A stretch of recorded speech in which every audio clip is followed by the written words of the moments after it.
유엔 산하 자문 기구에 이제 SDSN이라는 단체가 하나 있습니다. 여기에서는 이제 매년 세계 행복 지수를 세계 행복 지수 결과를 발표합니다. 그리고 이 발표는 2018년에도 동일하게 전 세계 156개국을 대상으로 세계 행복 지수 조사 결과를 발표하였습니다. 이 조사에는 사회적인 지원, 그리고 자유, 부패 지수, 그리고 사회성 등을 종합적으로 고려한 순위입니다. 여기서 우리나라가 작년에 몇 위를 했냐면 156개국 중에서 57위를 했습니다. 57위로 행복 지수를 얘기했습니다. 대한민국은 국민 소득이 전 세계에서 27위이고 건강하게 살 수 있는 기대 수명은 무려 전 세계 9위입니다. 그런데 이렇게 높은 순위 속에서 대한민국의 행복 지수는 57위였습니다. 우리나라 국민들이 유독 낮게 나온 질문이 하나 있었습니다. 그것은 당신이 곤란에 처했을 때 바로 도움을 청할 친구가 있습니까? 라는 이 질문에서 대한민국은 91위를 하였습니다.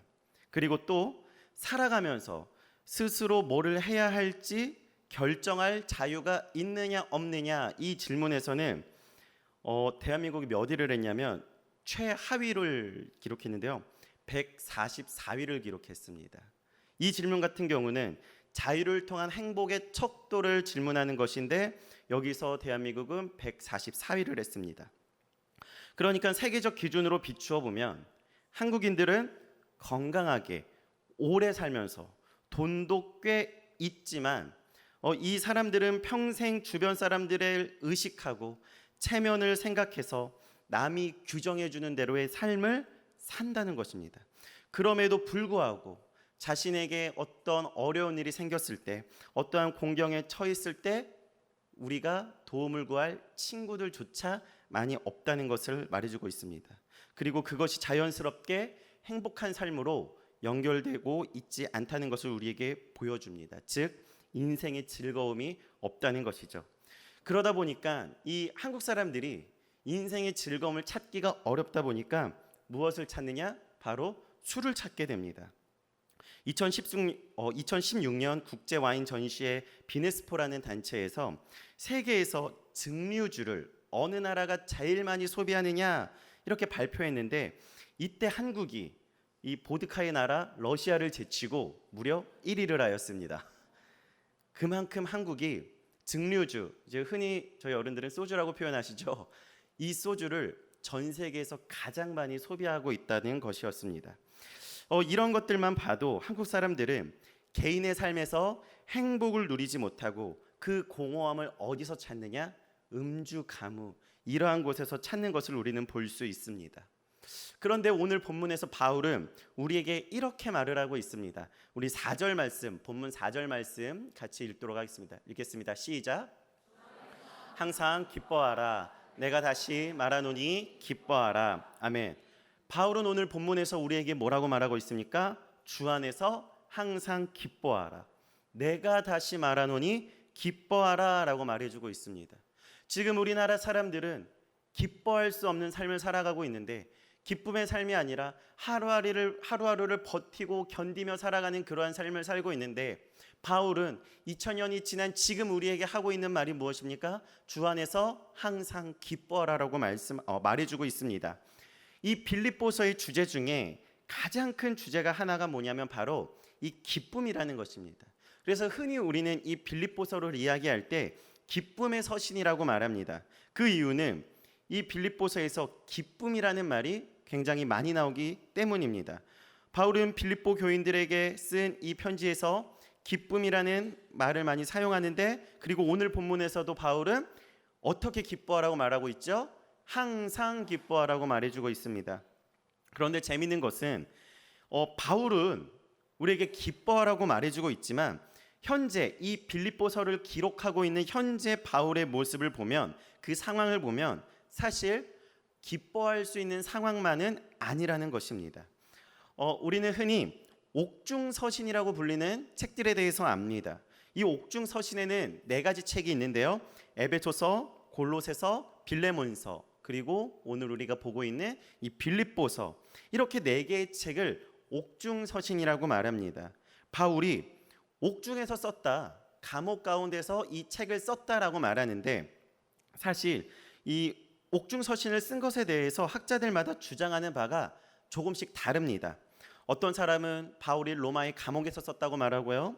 또 어떤 사람은 에베소나 아니면 가이사랴에서 썼다. 또 어떤 사람은 바울이 로마에서 가택연금 당하고 있을 때 이 책을 썼을 것이다 라고 말합니다. 하지만 무엇이 됐든지 간에 한 가지 확실한 사실은 이겁니다.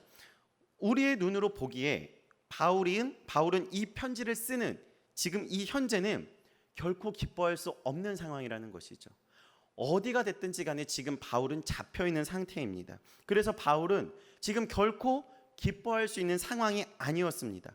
복음을 전해야 하는 복음 전도자가 아무것도 하지 못한 채 지금 옥중에 갇혀 있는 상황이기 때문입니다. 그럼에도 불구하고 바울은 말합니다. 항상 기뻐하라. 내가 다시 말하노니 기뻐하라. 바울이 빌립보 교인들에게 이렇게 말할 때 빌립보 교인들은 이 바울의 말을 충분히 이해할 수 있는 사람들이었습니다. 우리가 바울의 상황을 이해하면 어떻게 바울이 지금 우리에게 기뻐하라고 말할 수 있지 생각할 수 있지만, 빌립보 교인들은 바울이 얘들아 기뻐해라 이렇게 말했을 때 빌립보 교인들은 그 말을 이해했습니다. 왜냐하면 이 빌립보 교인들은 이미 사도 바울을 한번 경험했기 때문입니다. 사도행전 16장에 가면 바울이 빌립보에 들어갑니다. 그리고 그곳에서 복음을 전하고요. 한 가지 사건을 하나 접하게 되는데, 그것은 점치는 귀신 들린 여종을 한 명 고쳐주게 됩니다. 그리고 그 일 때문에 바울과 실라는 어떤 일을 당하게 되죠? 감옥에 갇히게 됩니다. 보통 감옥에 갇히면 자신의 처지와 상황에 절망하게 됩니다. 한탄하게 됩니다. 내가 이게 무슨 꼴이냐. 그런데 바울은 그렇지 않았습니다. 우리 사도행전 16장 25절의 말씀을 보겠습니다. 같이 읽겠습니다. 시작. 바울과 실라가 기도하고 하나님을 찬송하며 죄수들이 듣더라. 아멘. 바울이 지금 감옥에서 한 것이 무엇이지요? 절망이었나요? 아니면 자신에 대한 신세 한탄이었나요? 바울은 이 감옥에서 절망한 것이 아니라, 신세 한탄한 것이 아니라 무엇을 했냐면 바로 하나님께 기도하고 하나님께 찬송했다는 것입니다. 바울은 상황과 환경에 매이는 그러한 사람이 아니었습니다. 비록 자신은 지금 감옥에 있지만 하나님을 찬양할 수 있는, 또 하나님으로 인해서 즐거워할 수 있는 그런 사람이었습니다. 그런 바울이 이 빌립보서를 쓰고 있는데, 지금 비록 감옥에는 있지만 지금까지의 바울의 삶을 통해서 볼 때 분명히 환경에 매이지 않고 주님을 기뻐할 수 있다고 우리는 볼 수 있습니다. 그것은 이미 사도행전 16장에서 바울이 우리에게 보여줬습니다. 그렇다면 바울이 우리 주님을 기뻐할 수 있는 이유는 무엇일까요? 분명히 바울이 빌립보 교인들에게 주 안에서 항상 기뻐하라고 말하면서 자기는 기뻐하지 못하면서 빌립보 교인들에게 그리고 우리에게 기뻐하라고 말한다? 이것은 잘못된 것이죠. 바울이 기뻐하라고 말한다는 것은 이미 바울도 하나님 안에서, 예수 그리스도 안에서 기뻐하고 있다는 것인데, 그렇다면 그 감옥에 있는 바울이 하나님을 기뻐할 수 있었던 이유는 무엇일까요? 그리고 바울이 빌립보 교인들로 하여금, 나아가 오늘 우리에게 주님을 기뻐하라고 말하는 이유는 무엇일까요? 첫째로 우리가 주님을 기뻐할 수 있는 이유는 우리의 기도를 들으시는 하나님이 계시기 때문입니다. 우리 본문 6절 말씀을 같이 읽겠습니다. 시작. 모든 일에 기도와 간구로 너희 구할 것을 감사함으로 하나님께 아뢰라. 아멘. 바울은 6절에서 이렇게 말합니다. 아무것도 염려하지 마라. 이렇게 말합니다. 아무것도 염려하지 마라. 이것을 원어로 좀 더 정확하게 해석하면 이렇게 해석되어질 수 있습니다. 걱정하는 것을 중단하라. 근심하는 것을 중단하라. 염려하는 것을 중단하라. 이렇게 해석할 수 있습니다. 우리의 삶에는 분명히 걱정이 있고요, 근심이 있고요, 염려가 있습니다. 그런데 이러한 걱정과 근심이 하나님을 기뻐하게 하는, 하나님을 기뻐해야만 하는 우리의 삶을 방해한다는 것입니다. 빌립보 교인들이 지금 한 가지 걱정하는 것이 있었습니다. 그것은 무엇이냐면 바로 바울의 안부였습니다. 이들은 바울의 안부가 너무나도 걱정되었습니다. 왜냐하면 바울이 지금 잡혀있기 때문이죠. 그런데 바울은 그런 빌립보 교인들에게 지금 너희가 걱정하는 것을 중단하라, 지금 너희가 염려하고 근심하는 것을 중단하라고 말합니다. 걱정은 우리에게 아무런 도움이 되지 않기 때문입니다. 우리가 걱정한다고 해서, 근심한다고 해서, 염려한다고 해서 우리의 문제가 해결되는 것이 아닙니다. 이것은 우리에게 아무런 도움이 되지 못한다는 것이죠. 그래서 예수님은 산상설교를 통해서 걱정과 염려와 근심에 대해서 우리에게 이렇게 말해주고 있습니다. 좀 긴 말씀인데 우리 마태복음 6장 25절에서 28절까지의 말씀을 같이 보겠습니다. 읽겠습니다. 시작. 내가 너희에게 이르노니 목숨을 위하여 무엇을 먹을까, 무엇을 마실까, 몸을 위하여 무엇을 입을까 염려하지 말라. 목숨이 음식보다 중하지 아니하며 몸이 의복보다 중하지 아니하냐. 공중의 새를 보라, 심지도 않고 거두지도 않고 창고에 아니하되 너희 하늘 아버지께서 기르시나니 너희는 이것들보다 귀하지 아니하냐. 너희 중에 누가 염려함으로 그 키를 한 자라도 더할 수 있겠느냐. 어찌 의복을 위하여 염려하느냐. 들의 백합화가 어떻게 자라는가 생각하여 보라. 수고도 아니하고 길쌈도 아니하느니라. 아멘. 예수님께서도 동일하게 말씀하십니다. 염려하지 마라, 근심하지 마라, 걱정해서 되는 거 하나도 없다, 이렇게 말씀하십니다. 예수님께서 말씀하시죠. 야, 걱정한다고 해서 키 크는 게 아니다. 걱정해서 키 크는 거였으면 제가 키를 정말 많이 컸을 것입니다. 그런데 걱정한다고 해서 키가 크는 것이 아닙니다. 걱정한다고 해서 문제가 해결되는 것이 아닙니다. 예수님께서 산상설교를 통해서 그렇게 말씀하셨죠. 그래서 바울도 똑같이 말합니다. 바울은 걱정하는 것을 중단하라고 말합니다. 그러면서 또 이렇게 말하고 있습니다. 다만 모든 일에 기도와 간구로 너희 구할 것을 감사함으로 하나님께 아뢰라 라고 말합니다. 바울은 걱정하지 말고 무엇을 하라고 했죠? 기도해라. 기도해라. 바울은 6절에서 기도와 간구와 하나님께 아뢰라, 이 세 가지의 비슷한 단어를 사용하고 있습니다. 6절에서 이 비슷한 세 가지의 단어를 사용한다는 것은 무엇을 의미합니까? 바울이 지금 강조하고 있는 겁니다. 하나님께 기도해야 된다고 지금 바울은 강력하게 말하고 있습니다. 앞서 보았듯이 바울이 신라와 빌립보 감옥에 갇혀 있을 때 바울은 걱정하지 않았습니다. 근심하지 않았습니다. 하지만 다만 바울은 무엇을 했습니까? 하나님께 기도하고 하나님께 찬송을 했다는 것이죠. 바울의 이러한 모습과 함께 편지에서 하나님께 기도할 것을 바울은 강력하게 이야기하고 있다는 것입니다. 우리가 비록 고난 가운데 있을지라도 그리스도인들은 여기서 절망하지 않고 기도할 수 있습니다. 기도는 우리 그리스도인들의 특권이기 때문입니다. 왜 기도가 우리의 특권이 됩니까? 바로 우리의 기도를 들으시는, 우리의 이야기를 들어주시는 하나님 아버지가 계시기 때문입니다.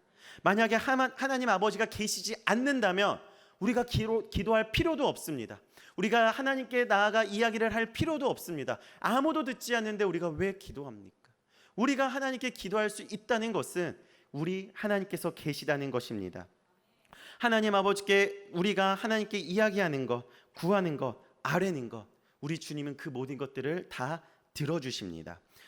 요즘 젊은 청년들 사이에서 많이 사용하는 말 중에 하나가 있는데, 하나가 뭐냐면 혼족이라는 말이 있습니다. 혹시 들어보셨나요? 이 혼족이라는 말이 무엇이냐면 자칭 혼자 사는 사람들을 일컬어 하는 말입니다. 혼자 사는 족속, 이렇게 표현하면 될까요? 그래서 우리는 이것을 혼족이라고 말합니다. 그래서 요즘 사회 현상 중에서 1인 가구 세대가 많다고 하는데, 이 1인 가구를 지칭하는 말이 바로 혼족이라는 말입니다.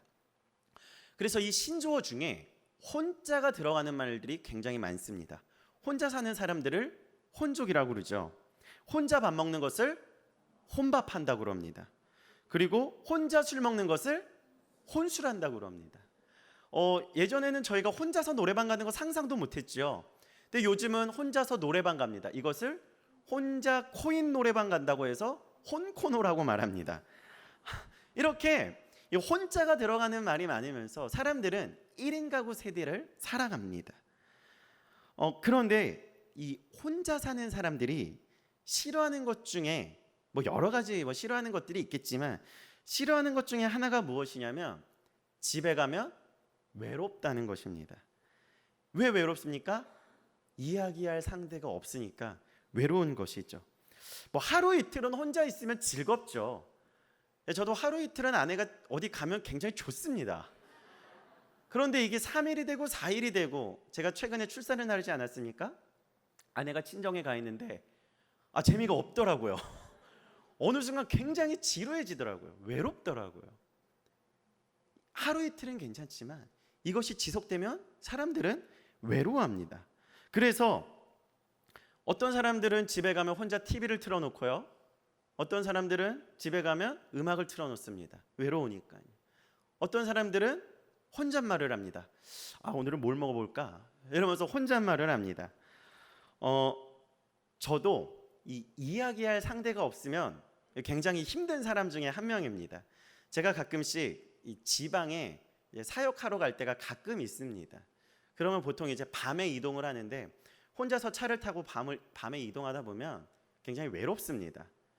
그냥 아무도 없는 고속도로를 혼자 달려야 되니까요. 근데 이제 운전을 하면 내비게이션이 있지 않습니까? 저는 그 내비게이션과 대화를 합니다. 100m 앞에서 과속 방지가 있습니다. 그러냐? 그럼 내가 그걸 조심할게. 이러면서 내비게이션과 대화를 합니다. 그리고 그거를 아내가 보면서 굉장히 의아해합니다. 참 외로운 게 어렵습니다. 외로운 게 힘듭니다. 누군가에게 말을 하지 못한다는 것은 우리에게 굉장히 힘든 문제입니다. 내가 말할 대상이 없다. 내가 이야기할 대상이 없다. 내가 너무나도 힘든데 누구한테 이거를 말할 수 없다. 이것은 굉장히 힘든 것이죠. 그래서 누군가에게 말을 한다는 것, 이것은 굉장히 중요합니다. 혹시 전문 상담가에게 상담을 받아보신 분이 계십니까? 이게 별거 아닌 것 같습니다. 그냥 내담자가 가가지고 상담자에게 이런저런 이야기를 합니다. 그런데 보통 상담자는 한 타임에 얼마를 받는 줄 아세요? 상담을 하신 분들은 아실 텐데 1시간에 10만 원을 받습니다. 보통 상담은 10회기 정도를 합니다. 그러면 그 말하는 데만 이미 얼마를 쓰는 거죠? 100만 원 쓰는 겁니다. 그럼에도 불구하고 많은 사람들이 전문 상담가를 찾아갑니다. 그 돈을 지불하면서 전문 상담가를 찾아갑니다. 왜 찾아갈까요? 답답하니까. 내 이야기를 누군가에게 하고 싶은데 이 이야기를 들어줄 사람이 없는 겁니다. 집에 가면 남편이 마음에 안 들고 아내가 마음에 안 들고 애들이 짜증나게 하고 어디 가서 말을 할 수가 없으니까 상담가를 찾아가는 것이죠. 하지만 우리가 상담가를 찾아가서 상담을 받는다고 하더라도 우리 안에 있는 문제들은 100% 해결된다고 우리는 말할 수 없습니다. 왜냐하면 그것은 사람이 하는 것이기 때문이죠. 사람은 결코 사람을 회복시킬 수가 없습니다.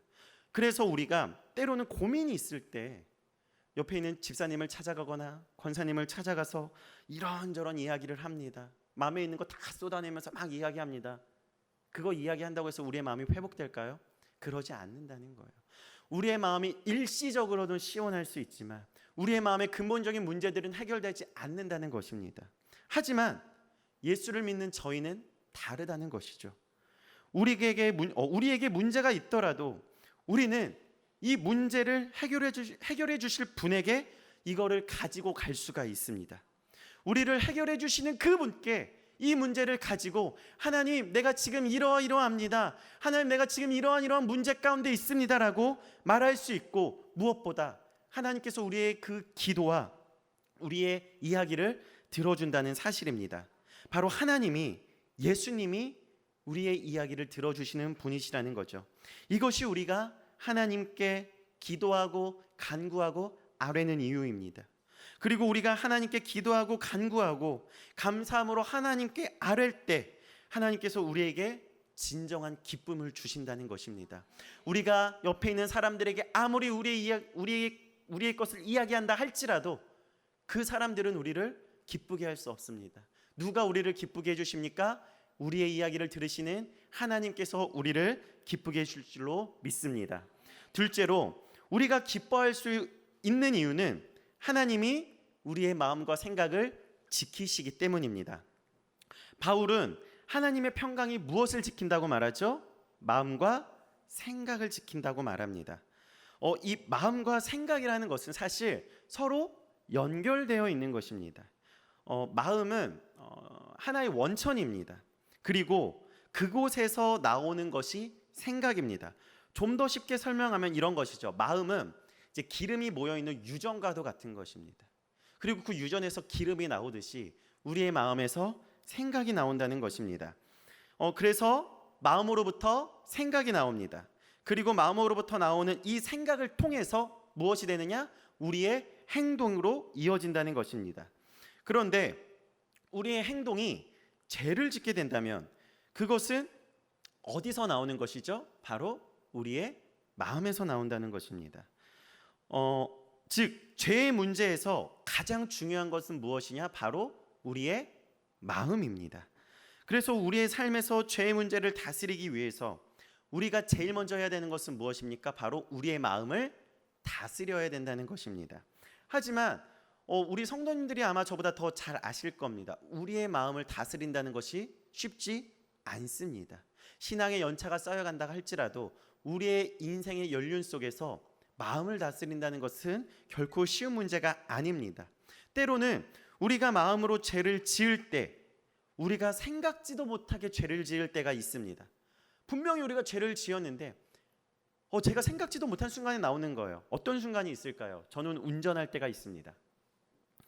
제가 운전을 하는데 저는 비교적 운전을 얌전하게 하는 편입니다. 그래서 제 차를 타시는 분들은 굉장히 좋아하세요. 운전 얌전하게 한다고. 그런데 운전대를 잡으면 사실 아무리 얌전해도 마음은 그렇지가 않습니다. 앞에서 깜빡이를 켜고 정상적으로 들어왔는데도 괜히 기분이 나쁩니다. 그런데 앞에 깜빡이를 켜고 들어와도 기분이 나쁜데 앞에 차가 깜빡이를 켜지 않고 제 차 앞으로 들어왔다? 이건 용서할 수 없는 것이죠. 그래서 제가 차에서 혼잣말 많이 한다고 말씀드렸잖아요. 가끔씩 이런 말을 합니다. 야, 너는 초등학교 안 나왔냐? 이렇게 얘기하면서 저도 모르게 화를 내거나 짜증을 냅니다. 저만 그런 거는 아니라고 생각합니다. 또한 이 우리의 마음을 지키는 데 있어서 정말 어려운 곳이 한 군데 있는데 바로 가정입니다. 이상하게 가정에서 우리의 마음을 지키기가 어렵습니다. 제가 사역을 시작하면서 항상 사역자로서 고민하는 부분이 한 가지가 있습니다. 그게 무엇이냐면 교회에서는 사역자로 살아가는데 집에만 가면 그게 안 되는 겁니다. 집에만 가면 그게 안 돼요. 결혼하기 전에 저희 어머니께서 이런 말씀하셨습니다. 야, 너 교회에서 하는 거 반만큼만 집에서 해봐라. 이상하게 집에서만큼은 흐트러집니다. 제 마음을 지키기가 너무 어렵습니다. 제 스승님이 계신데 스승 목사님이 계신데 이 목사님이 교회에서는 굉장히 존경받는 훌륭한 목사님이십니다. 그런데 집에만 가면 애들을 잡으십니다. 너님 시끼로 와봐. 이러면서 애들을 잡으십니다. 그러니까 애들은 혼란스러운 거죠. 아빠가 목사님인데 왜 다르지? 이러면서. 저도 나중에 그것이 걱정됩니다. 그만큼 우리가 가정에서 우리의 마음을 지킨다는 것은 쉽지 않습니다. 뿐만 아니라 우리의 직장에서 혹은 우리의 인간 관계에서 우리의 학교에서 다른 사람들과의 관계 속에서 우리의 마음을 지키는 것은 너무나도 어렵습니다. 그래서 사실 이 마음과 생각을 지키는 것은 우리가 노력해서 될 수 있는 부분은 아닌 것이죠. 이것이 노력해서 가능한 부분이라면, 이 마음을 지키는 것이 우리가 노력해서 되는 것이라면 오늘 본문에서 바울은 너희의 생각과 마음을 지켜라 라고 말했을 것입니다. 하지만 바울은 오늘 본문에서 우리에게 어떻게 말합니까? 너희의 생각과 마음을 지키시리라 라고 말합니다. 누가요? 하나님이. 하나님의 평강이 우리의 마음과 생각을 지켜주실 것이라고 말합니다. 우리 보러 그 마음과 생각을 지키라고 말하고 있지 않습니다. 이것은 우리가 지키는 것이 아니라 하나님께서 우리의 생각과 마음을 지켜주신다는 사실입니다. 바울은 종종 이 서신서를 쓰면서 단어를 쓸 때, 단어를 선택할 때 운동할 때 쓰는 단어, 그리고 군대에서 쓰는 단어들을 종종 사용하고는 합니다. 오늘 여기서 말하는 바울이 말하는 지키다라는 이 말도 군대에서 쓰는 용어입니다. 우리 군대 다녀오신 분들, 그 밤에 초소에서 경계 근무를 합니다. 그런데 이 보통 제일 짜증나는 시간대가 언제냐면 새벽 한 3시쯤, 한창 자고 있는데 깨워가지고 나가야 됩니다. 새벽 3시에 보초 쓴다고 그러면 보통 1시간 전에 일어나죠. 좀 늦게 일어나면 한 30분 전에 일어납니다. 그리고 갔다 와서 정리하고 이러면 또 한 30분에서 1시간 정도 갑니다. 그러니까 사람들, 이 군대 다녀오신 분들 이 새벽에 보초 쓰는 거 굉장히 싫어합니다. 그런데요, 여기서 이 보초를 쓰는 거, 경계를 서는 거, 이 말이 오늘 바울이 본문에서 사용하는 지키다라는 말입니다. 이 지키다라는 말, 군인이 보초를 서고 경계를 쓴다는 의미입니다. 군대, 즉 하나님께서는 우리의 마음을 지키기 위해서 보초를 쓰고 계신다는 것입니다. 하나님께서 우리의 마음과 생각을 지키기 위해서 경계근무 서주고 계시다는 것입니다. 여러분, 군대에서 누가 보초 나간다고 해서 모든 사람이 일어나지 않습니다. 보통 근무 나가는 사람만 일어납니다. 그리고 나머지 사람들은 다 잡니다. 이걸 좀 더 영역을 확장해서 이야기해 볼까요? 우리는 밤에 두 발 뻗고 잡니다. 하지만 우리의 아들들은 지금 어디에서? 군대에서 고생하고 있다는 것이죠. 그들이 보초를 서고 경계를 쓰면서 우리를 지켜주고 있기 때문에 어쩌면 우리가 두 발 뻗고 자는 것입니다. 그것을 군대 내로 좁히면 군대에서 보초 서는 그 사람들 때문에 내무반에 있는 사람들이 쉴 수 있고 잘 수 있다는 것이죠. 우리도 마찬가지입니다. 우리가 우리 스스로 우리의 마음을 지킬 수 없습니다. 그런데 그것을 하나님께서 지금 해주시고 계시다는 것입니다.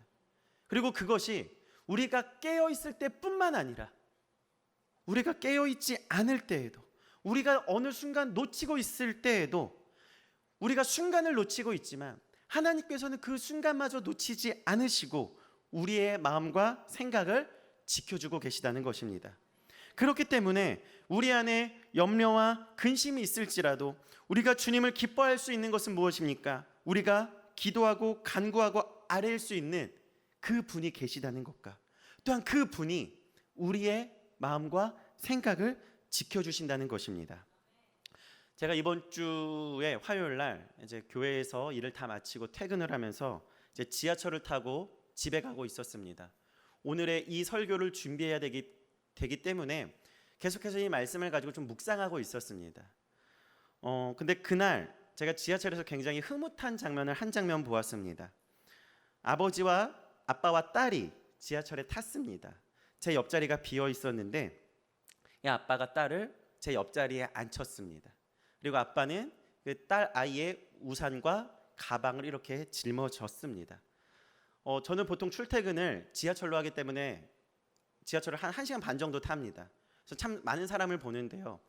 보통 지하철에 부모님과 자녀가 타면 어떤 행동을 하냐면 부모님은 부모님대로 스마트폰 보고 아이는 아이대로 스마트폰을 봅니다. 그런데 이 아빠와 딸이 대화를 하는 것입니다. 딸이 아빠에게 계속 무언가를 물어봅니다. 아빠, 그거 재밌어? 아빠는 대답을 해줍니다. 그거는 아빠가 봤는데 정말 재밌더라. 아빠, 내일 일가? 아빠 내일은 출근하는 날이야. 그러면서 계속 대화를 하는 것이었습니다. 그리고 나서 이제 이 열차가 지하철이 서울역을 지나갈 때 퇴근 시간대다 보니까 사람들이 갑자기 많이 탔습니다. 사람들이 우르르 몰려오니까 아빠는 아무 말 없이 가방으로 아이를 보호하면서 아빠의 다리로 아이의 다리를 꽉 잡아주고 있었습니다. 그러면서 계속해서 아빠와 아이는 그 많은 사람들 사이에서 대화를 했습니다. 제가 너무 궁금해서 아이를 이렇게 힐끗 봤습니다. 너무 대놓고 보면 안 될 것 같아서. 정말 제가 잊지 못하는 것은 그 아이가 아빠와 대화를 하는데 미소를 잃고 있지 않았습니다. 그 아이가 아빠와 대화하면서 계속해서 웃으면서 아빠와 대화하고 있었습니다. 이번 주 날씨 다들 아시죠? 굉장히 습하고 굉장히 덥고 굉장히 불쾌지수 높은 한 주였습니다.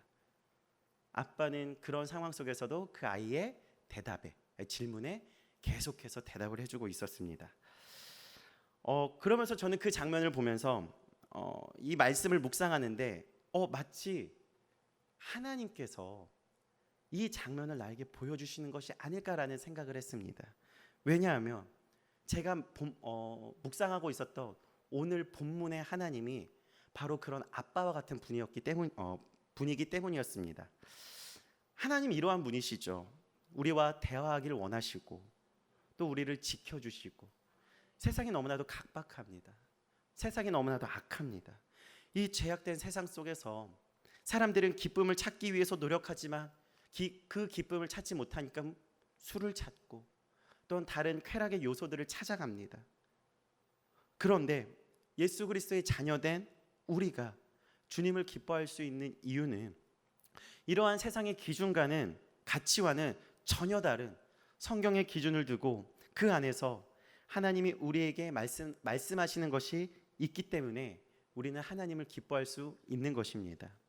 우리가 주님을 기뻐할 수 있는 이유는 우리의 기도를 들으시고 우리의 이야기를 들으시는 하나님이 계시고 그 하나님께서 우리의 마음과 생각을 쉬지 않고 우리가 잘 때나 깰 때나 지켜주시기 때문입니다. 이러한 믿음으로 바울처럼 그리고 바울이 편지를 쓰는 빌립보 교인들처럼 그리고 우리의 삶에 주님을 기뻐하는 삶이 있기를 간절히 소망합니다. 바울은 분명히 우리에게 말합니다. 주 안에서 항상 기뻐하라. 내가 다시 말하노니 기뻐하라. 이러한 삶을 사시는 우리 신학교 성도님들이 되기를 간절히 소망합니다. 기도하시겠습니다.